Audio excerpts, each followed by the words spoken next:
Est-ce que nous prions pour grandir? Qui prie pour qu'il grandisse physiquement? Pourquoi tu ne pries pas? Parce que c'est naturel. Et pourquoi vous ne pensez pas que le mariage doit être naturel? Il y a des choses qui deviennent un combat parce que dans notre tête c'est un combat. Quand tu te dis que c'est naturel, ça sera naturel. Alors, il y a des sœurs, toute leur vie, j'attends le mariage. Ils arrêtent même d'étudier. Surtout ici à Mbuji-Mayi. Le mariage, c'est comme si c'est un trophée qu'on donne à quelqu'un. Et puis on épouse des gens incapables. Tout ce qu'elle sait, c'est faire des enfants et demander l'argent. Mais parce que tout le rêve de vie, c'est quoi? C'est le mariage. Et après, quand on se marie, c'est fini. Il faut même mourir. Mais c'est fini, je me marie. L'homme va me donner à manger. Il va me nourrir. Quand je vais à la maternité, j'accouche 12 fois. Chaque fois, j'ai un nouvel habit. Chaque fois, il ne faut pas rire. C'est comme ça ici chez nous en Mbuji-Mayi. Et dès que vous voyez une jeune fille ici en Mbuji-Mayi, elle se marie. Elle devient orgueilleuse. Vrai ou faux? Merci parce que vous avez dit la vérité. Elle change même des démarches. Moi, c'est déjà femme mariée. Femme mariée. Mais femme mariée, tu apportes quoi même à ton mari? Tu lui apportes quoi? Rien. Toi, tu ne lui apportes que les dépenses. Tu ne sais même pas faire un petit projet. Vends les arachides. Quand vous vous mettez au début de cette année avec ton mari, chérie, qu'est-ce que nous allons faire cette année? Je ne sais pas. Toi-même, tu connais. Bon, où est-ce que nous allons être dans 6 mois? Même si nous sommes comme ça, ce n'est pas un problème. L'important, c'est qu'on mange. N'est-ce pas? Il y a des gens comme ça, non? Pas de vision. Ils ne savent pas.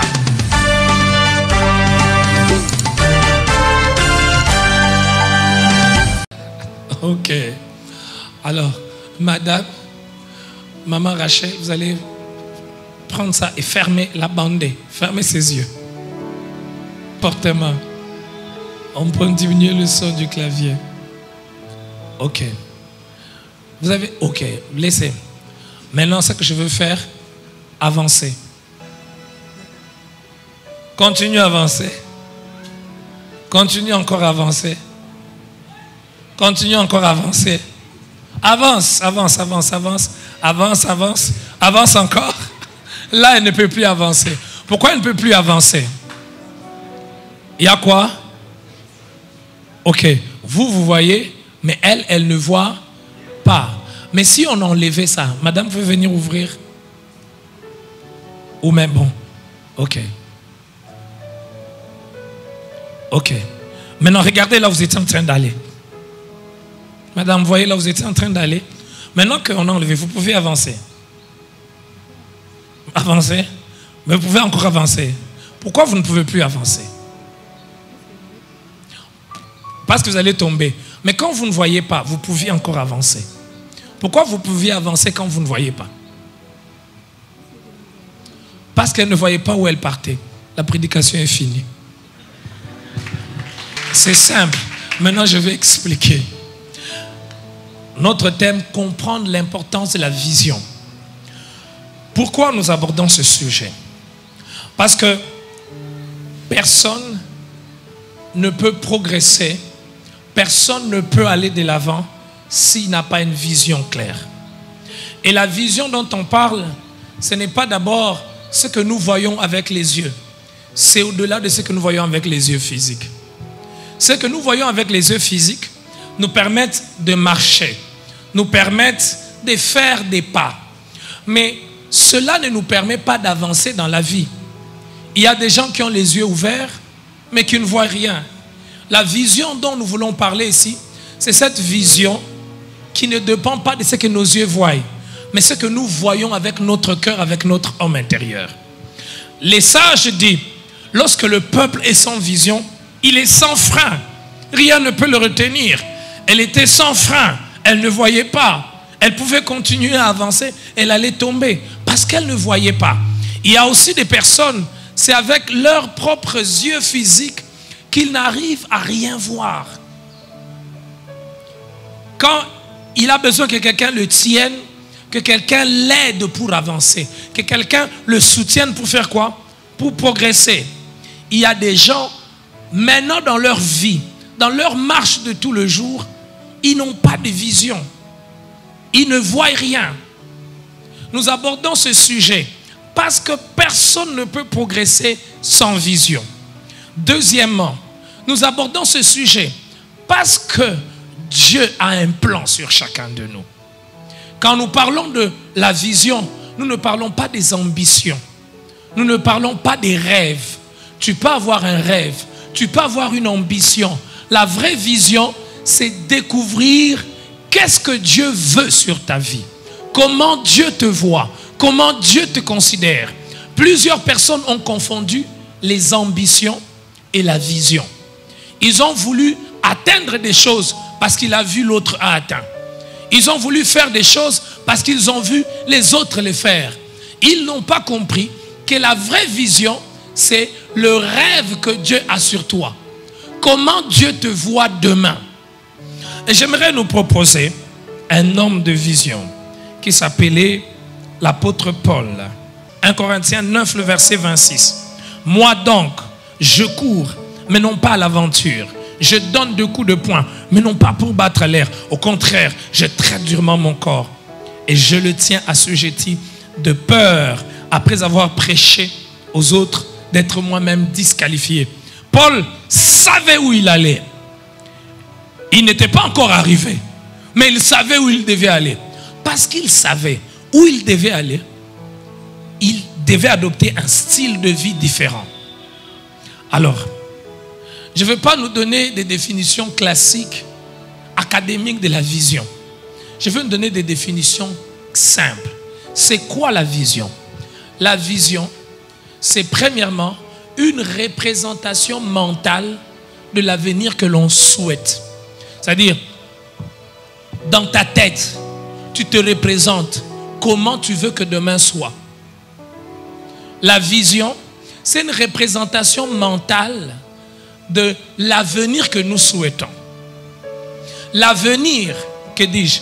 La vision, deuxièmement, c'est là où nous devons aller. Là où nous devons aller. Troisièmement, la vision, c'est aussi ce que nous pensons que les choses doivent être. Parfois, nous pensons que la vision, c'est quelque chose de mystique. Quelque chose qui sort de l'ordinaire. Donc, je viens et puis, directement, j'ai une image qui vient. Alors, je me disais, Seigneur, comment je vais découvrir cette vision? Je pensais même que la vision, c'est pour une certaine catégorie de personnes. Les très, très spirituels. Ceux qui prient beaucoup, ceux qui jeûnent beaucoup, ceux qui ont une grosse voix. Alors, eux, ils ont des visions. Bon, et généralement, quand tu n'es pas dirigeant quelque part, donc tu n'as pas besoin de vision. Vous entendez parfois à l'église, je suis le visionnaire. Vous devez accepter ma vision. Mais bon, moi je ne suis ni pasteur, ni diacre. Est-ce que je dois avoir une vision? Bien sûr, tu dois avoir une vision. J'ai appris que la vision, c'est pour tout le monde. Chacun doit avoir une vision. Parce que sans vision, la vie devient fade. Sans vision, on n'a pas de raisons pour lesquelles on vit. Et j'ai découvert qu'on ne peut pas diriger sans vision. On ne peut pas conduire les autres quand on ne sait pas où est-ce qu'on les amène. Il faut savoir clairement où est-ce qu'on va. La vision, c'est donc là où on va. Là où on doit arriver. C'est la destination. Alors, quelle est la source de la vision? Quelle est la source de la vision? D'où vient la vision? La vision, la véritable vision, elle vient de Dieu. En dehors de Dieu, il n'y a pas de véritable vision. C'est pour cela, chacun de nous doit aller vers Dieu. Chacun de nous doit chercher Dieu. Chacun de nous doit tourner son cœur vers Dieu. Quelle est ta vision sur l'église que je dirige? Mais sur tous les domaines de la vie. Seigneur, quelle est ta vision sur les enfants que tu m'as donnés? Quand je découvre la vision de Dieu sur les enfants qu'il m'a donnés, ça devient aussi ma vision de vie. Seigneur, quelle est ta vision sur ma carrière? Ma carrière en tant qu'enseignant. Quelle est ta vision sur ma carrière en tant que médecin? Quelle est ta vision sur le ministère que tu m'as donné? Quelle est ta vision? Quelle est ta pensée? Seigneur, comment tu me vois? Lorsque vous allez vers Dieu et que vous découvrez la vision de Dieu pour votre vie, ce que vous devez faire, c'est quoi? Embrasser la vision de Dieu sur votre vie. Accepter la vision de Dieu sur votre vie. Mais maintenant, quand vous découvrez la vision de Dieu sur votre vie, quand vous acceptez cette vision, voilà ce qui va se passer. La vision doit avoir un impact sur vous. C'est pour cela que nous parlons de comprendre l'importance de la vision. La vision doit avoir un impact sur vous. Beaucoup de gens pensent que c'est l'argent qui va les changer. Même dans nos églises. Beaucoup de gens pensent que c'est le niveau de vie qui va les changer. Beaucoup de gens pensent que c'est la maison dans laquelle ils habitent qui va les changer. Quand vous lisez toute la Bible, les hommes n'ont pas été changés parce qu'ils ont eu plus de biens. Les hommes ont été changés le jour où ils ont découvert comment Dieu les voyait. Dieu dit à Abraham, il s'appelait Abram, il était stérile. Mais Dieu ne le voit pas comme Abram, Dieu le voit comme Abraham. Et quand Dieu lui dit, tu es père d'une multitude, Dieu veut quoi? Que Abraham commence non pas à se voir en fonction de comme il était, mais qu'il commence à se voir en fonction de comment Dieu le voyait. Quand Dieu vient voir Gédéon, alors qu'ils sont dominés par les ennemis, Gédéon n'a pas de vision sur sa vie. Il est en train de moudre le froment et il fait cela en cachette, vite, vite, parce qu'il devait fuir les ennemis. Quand Dieu vient le voir, Dieu ne dit pas Gédéon le faible. Dieu dit vaillant héros.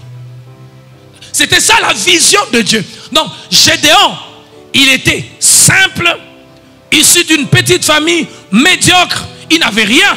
Mais la vision de Dieu, la manière dont Dieu regardait Gédéon, c'était comme un vaillant héros. Et Dieu voulait que Gédéon cesse de se regarder comme il était, mais qu'il commence à se regarder comme Dieu le regardait. Ce qui vous change, ce n'est pas le diplôme. Ce qui vous change, ce n'est pas l'argent. Ce qui vous change, ce n'est pas la maison dans laquelle vous habitez. Ce qui apporte le véritable changement, c'est lorsque vous découvrez la vision de Dieu sur votre vie. Le jour où vous découvrez la vision de Dieu sur votre vie, ce jour-là, vous découvrez votre vraie valeur. Il y a des gens qui ne connaissent pas ce qu'ils sont. Parce qu'ils vivent sans vision. Ils ne connaissent pas leur valeur. La vision n'a pas eu un impact sur leur vie. Vous savez, le texte que nous venons de lire de l'apôtre Paul, parce que l'apôtre Paul avait une vision, la vision a eu un impact sur sa vie. Quand vous savez où vous allez, vous ne marchez pas avec tout le monde. Parce que vous savez où vous allez.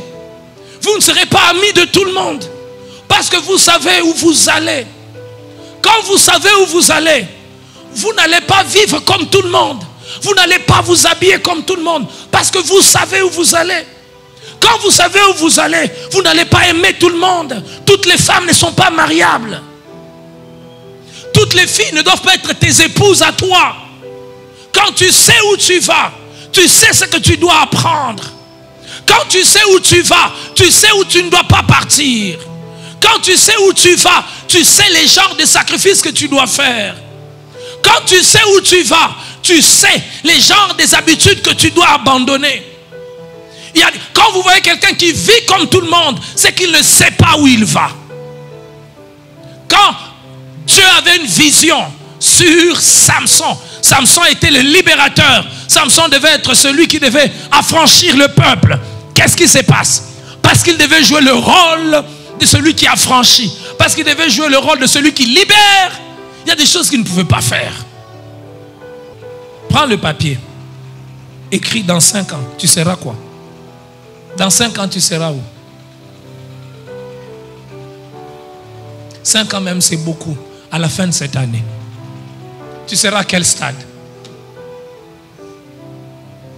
À la fin de cette année, tu seras où? Et moi, sans Zambia, tes affaires. D'abord, ton chiffre d'affaires, il est de combien maintenant? Ton capital, il est de combien? Je ne connais même pas mon capital, il est combien? Je vends seulement. Ok, ton capital là, à la fin de cette année, il doit être à combien? Il sera à combien? Qui font les affaires ici? Vous qui faites les affaires, qui avez levé les mains, levez-vous. Je vous en prie, c'est important. Levez-vous. Tu fais une affaire, lève-toi. Mais vous, tous les restes là, vous faites quoi? Non, mais dites-moi. Non, levez-vous, vous faites une affaire. Et tous les restes, vous faites quoi? Hein? Vous étudiez. Non, laissez cette réponse-là. C'est un obstacle pour faire quelque chose. Il y a des gens qui attendent que les études se terminent pour faire quelque chose. Pendant que tu attends que les études se terminent là, c'est ta vie qui passe aussi. Ce n'est pas des années qui t'attendent. Non, je l'attends. L'âge, tu ne vieillis pas parce que tu étudies. Quand tu as commencé les études, tu avais quel âge? Non, moi j'attends que mes études se terminent. J'attends que... Faites quelque chose. Maintenant, quand vous quittez là, allez prendre les arachides, allez griller, allez vendre. Vous savez, plus tôt tu découvres la vision, plus tôt tu vis autrement. Moi, je prêche, ça fait depuis l'âge de... Bon, d'une manière active et permanente, depuis 21 ans. Reprenez vos places. Depuis 21 ans. Si je te demande, prends un stylo, écris, à la fin de cette année, ton chiffre d'affaires doit arriver à quel niveau? À la fin de cette année, toi, en tant qu'homme, tu dois arriver où? Tu dois être capable de faire quoi de nouveau? Tu dois apprendre quoi de nouveau? Tu dois maîtriser quoi de nouveau? Il y a des gens qui ne savent même pas. Mais si tu ne sais pas où tu vas, comment même tu vas prier? Comment tu pries? Non, je me pose la question. Comment vous priez? Qu'est-ce que tu demandes à Dieu? Tu ne sais même pas dans 6 mois. Qu'est-ce que tu dois atteindre quel niveau? Il y a des gens, tout ce qu'ils rêvent, Seigneur, dans 6 mois, il faut que je me marie. Et c'est ça le grand sujet dans nos églises. Dans 6 mois, il faut que je me marie. Arrêtez de faire ces histoires-là. Hein? Ce matin, je disais, est-ce que nous prions pour grandir? Qui prie pour qu'il grandisse physiquement? Pourquoi tu ne pries pas? Parce que c'est naturel. Et pourquoi vous ne pensez pas que le mariage doit être naturel? Il y a des choses qui deviennent un combat parce que dans d'autres têtes, c'est un combat. Quand tu te dis que c'est naturel, ça sera naturel. Alors, il y a des sœurs, toute leur vie, j'attends le mariage. Ils arrêtent même d'étudier.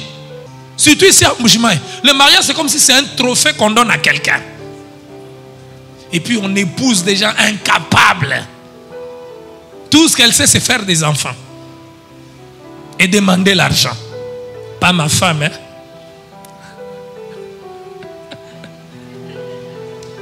Parce qu'on va dire, le pasteur a dit, hey, maman pasteur, le pasteur t'a prêché. Mais parce que tout le rêve de vie, c'est quoi? C'est le mariage. Et après, quand on se marie, c'est fini. Il faut même mourir. Pour certaines, dès qu'on les épouse, elles doivent mourir. Parce qu'à part le mariage, ils n'ont plus d'autres rêves. Ils n'ont plus de vision. Mais c'est fini, je me marie. L'homme va me donner à manger. Il va me nourrir. Quand je vais à la maternité, j'accouche 12 fois. Chaque fois, j'ai un nouvel habit. Chaque fois, il ne faut pas rire. C'est comme ça ici chez nous en Mbujimaï. Et dès que vous voyez une jeune fille ici en Mbujimaï, elle se marie. Elle devient orgueilleuse. Vrai ou faux? Merci parce que vous avez dit la vérité. Elle change même des démarches. Moi, c'est déjà femme mariée. Mais femme mariée, tu apportes quoi même à ton mari? Tu lui apportes quoi? Rien. Toi, tu ne lui apportes que les dépenses. Tu ne sais même pas faire un petit projet. Vends les arachides. Quand vous vous mettez au début de cette année, bon, avec ton mari, chérie, qu'est-ce que nous allons faire cette année? Je ne sais pas. Toi-même, tu connais. Bon, où est-ce que nous allons être dans 6 mois? Dans 6 mois. Même si nous sommes comme ça, ce n'est pas un problème. L'important, c'est qu'on mange. N'est-ce pas? Il y a des gens comme ça, non? Pas de vision. Ils ne savent pas. Écoutez, lorsque la vision a un impact sur vous, elle dicte vos choix. Elle dicte vos décisions. Bon, je dois m'arrêter. J'ai promis qu'on doit prendre les questions. Bon, c'était l'introduction. Mais comme j'ai promis, on prend des questions. On peut avoir un deuxième micro. Ok, qui a une question? Oui, merci pour la parole. Ouais. Vous avez dit, c'est Dieu qui est la source de la vision. Ouais. Et si ce n'est pas Dieu, nous aurons des frustrations dans la vie. Ouais. Oui, je peux avoir la vision à l'âge de 10 ans et je n'ai pas encore cru au Seigneur Jésus-Christ. Maintenant, je continue avec cette vision et arrivé au moment opportun, la vision a bien marché. Maintenant, je vais me poser la question, or que je n'avais pas encore eu Jésus dans ma vie. Cette vision provenait de Jésus, bien, ça provenait d'une autre source. Parce que c'est l'objectif de la vision est atteint. Maintenant, je vais me poser la question. Est-ce que ça provenait de Dieu parce que je ne connaissais pas encore Dieu? J'étais dans les mondes, j'étais encore enfant, j'étais encore petit. Même quelqu'un qui n'a pas encore donné sa vie à Jésus peut avoir un aperçu de la vision de Dieu sur sa vie en regardant les talents naturels que Dieu l'a donnés. Mais il n'arrivera pas à utiliser cette vision pleinement comme Dieu la veut. Il y a des gens qui ont des belles voix. Ce n'est pas Satan qui donne une belle voix à quelqu'un. Et quand il utilise sa voix, il progresse. Mais il peut mal utiliser cette voix. Donc il sait que Dieu veut qu'il soit dans tel domaine. Il est dans ce domaine, mais de la mauvaise manière. Merci pour la parole. Donc, pasteur, souvent je me pose toujours cette question. Est-ce que tout le monde est appelé à se marier? Tout le monde est appelé à se marier. Oui. Ben, tout le monde n'est pas appelé à se marier. Oui, mais parce que la Bible parle des eunuques. Mais attention, il ne faut pas dire que je ne suis pas appelé à me marier, mais tricher en cachette. Il y a des gens qui ont vraiment ce don-là, ils ne peuvent pas se marier. Ça ne lui dit rien. Mais il n'y en a pas beaucoup. Mais au lieu de vivre dans le péché, il faut se marier. Et le mariage est une bonne chose. Ce n'est pas une mauvaise chose. C'est une très bonne chose, le mariage. Oui. Merci pour la parole. Si je vous ai bien suivi, pasteur, par rapport à la définition de la vision, vous avez dit la vision, c'est une représentation mentale que tu souhaites pour être. La deuxième définition, vous avez dit, c'est là où nous devons aller. La troisième définition, vous avez dit, c'est ce que nous pensons, ce qu'on veut être. Mais il y a des fois, vous pouvez être là en train de prier. Vous voyez une image comme un film qui passe devant toi. Après quelques jours, tu vois cette image-là, ça se réalise. C'est une vision ou bien c'est une prophétie? Je n'ai pas fait cette distinction entre une vision quand Dieu vous communique un message et quand Dieu vous communique un projet de vie sur toi. Voilà où tu dois aller. Là, il y a une différence. Parce que quand c'est une vision dans le sens que tu dis, Dieu te montre ce qui doit arriver demain, que tu joues un rôle ou que tu ne joues pas un rôle, cela va arriver. Mais quand c'est la vision que Dieu te communique par rapport à ta vie, voilà où tu dois arriver en tant que, par exemple, médecin. Voilà ce que tu dois devenir. Là, tu as un rôle à jouer. Dieu te montre cela pour que tu travailles pour ça. Oui. Merci, pasteur, de la parole. Moi, j'aimerais juste savoir si on peut avoir plusieurs visions. Par exemple, servir au sein de l'Église, entreprendre dans d'autres domaines. Est-ce que il peut se faire qu'une personne puisse servir au sein de l'Église, par exemple, avoir des responsabilités, être pasteur et en même temps être ministre quelque part, être par exemple un journaliste? Est-ce que c'est compatible? Bon. Dieu peut avoir donné à quelqu'un plusieurs vocations. Il y a des gens qui sont bivocationnels, ils peuvent faire ça et faire aussi autre chose. Oui. Oui. Mais tout ça, ça doit s'inscrire dans une seule vision de vie. Il n'y a pas deux visions dans la vie, il y a une seule vision. Mais cette vision-là peut être compartimentée. On va expliquer ça avec détail les dimanches qui viennent. Ok, on prend rapidement les sœurs et puis, parce qu'il nous reste 5-6 minutes. Les sœurs, posez des questions. Sinon, levez-vous, je vais prier pour vous pour que Dieu vous délivre. Oui, mais parce que je vous dis, nous vivons dans un environnement où la femme, elle, son but de vie, c'est seulement quoi? Donc, elle ne réfléchit même pas que l'homme là que je vais épouser, je vais lui apporter quoi? Tu ne sais même pas apporter un conseil. Mes sœurs, posez des questions, sinon levez-vous. Allez, toutes les sœurs, levez-vous alors, levez-vous. Il y a une sœur qui a une question, voilà. Ok. Vous n'êtes pas inutiles, vous n'êtes pas les moindres. Vous devez aussi vivre.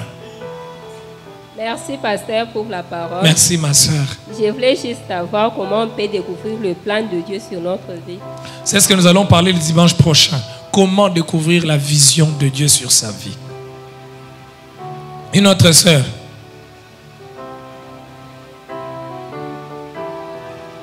Oui, il faut une dernière sœur. Ah, il y a déjà une sœur. Ok. Oui, Berthe. Pour la parole, je voulais savoir si sur les plans amoureux, je peux dire, il y a aussi des visions. Il y a moyen de découvrir l'homme que Dieu a prévu ou il y a une personne. C'est ça Dieu qui tue prévoit les pour femmes une dans nos personne. églises. C'est ça. Qui me dit binou chebeya? Ah. Non, les que la bin toi habiti, les que la bin toi habi. Non, de vous voyez. Mes sœurs, les que la bin toi habi. Ah. Berthe, je ne te condamne pas. Mais pourquoi vous réduisez tout seulement amoureux? Les hommes, eux, ne pensent pas comme ça. Hein? Ah non, moi je dois faire ma vie. Quand la femme dit, épouse-moi, épouse, je ne suis pas encore prêt. Je ne suis pas encore prêt. Mais toi, dans ta tête, il faut que je me marie. Il faut que je me marie. Non, ma soeur, vis ta vie. Accomplis les plans de Dieu sur ta vie. Les desseins de Dieu sur ta vie. Les hommes seront derrière toi. Non, même les hommes là, regardez. Ce que tu cherches te fouille. Ce que tu arrêtes de chercher te souille. Non, je vais vous dire une chose. Hein. Regardez tous les jeunes gens qui courent. Je t'aime, je t'aime, je t'aime. Les femmes, celle-ci, je te refuse. Celle-ci, je te refuse. Celle-ci. Mon cher, travaille, atteins l'objectif de vie, deviens excellent. Elles vont s'étaler. Ouais, les frères, arrêtez de vous faire souffrir pour rien. On va vous refuser partout. Devenez excellent dans quelque chose. Mes soeurs, arrêtez de vous. Ou les gens, ça, c'est le coq. Épouse-moi un peu. Oui, il y a des visages des sœurs. Quand tu regardes, marie-moi un peu. Marie. Non, mais je vous dis la vérité, non? Marie-moi un peu. Marie-moi un peu. Non. L'assurance, elle se manifeste. Ma soeur, vis ta vie. Étudie. Fais des projets. Quand tu seras brillant, ceux qui brillent, on cherche ça. Ceux qui brillent, on cherche ça. Arrête de marie-moi un peu. J'ai chez les ouins. Marie-moi un peu. Là, j'ai avancé. Non. Même dans nos églises, on encourage ça. Des jeunes filles de 20 ans, elles peuvent faire des projets. Elles peuvent commencer même des petites sociétés. Vends même les arachides. Vends la braise. C'est une société. Vends la braise. L'argent n'a pas l'odeur de la braise.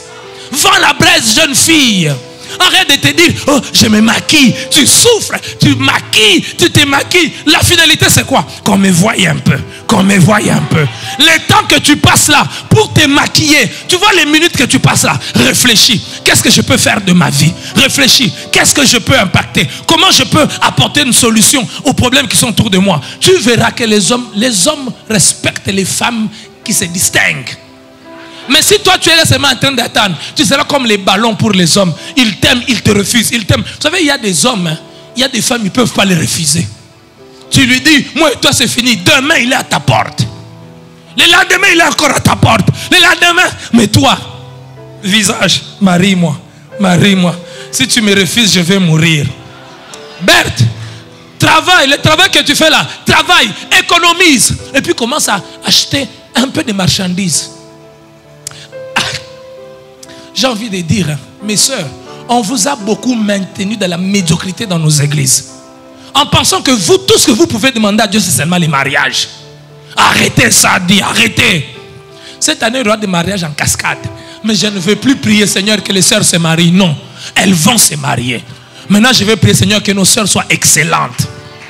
Parce que, écoute, ma sœur, quand tu es excellent, tu attires aussi des hommes excellents. Quand tu es excellent, tu attires des hommes.